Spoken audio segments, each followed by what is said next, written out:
Shoutout idol, meron tayong fluorescent dito na ano, pwede sa battery kasi 12 volt siya oh. Ayan oh, voltage. Solar to eh, solar. Pwede sa solar. Basta nagbo-voltage siya ng 12 volts, pwede.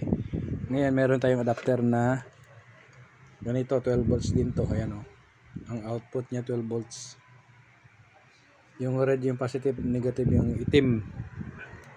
So check natin yung ano, kung gagana.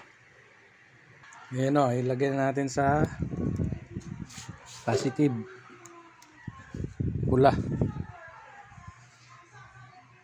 Ito yun, may ilaw. Yan idol oh. Yan. So ito yung negative, yung positive, pula. Yan, red to red. Yan. Yan. Alright. Dito yan idol sa adapter. Adapter natin na 12 volts.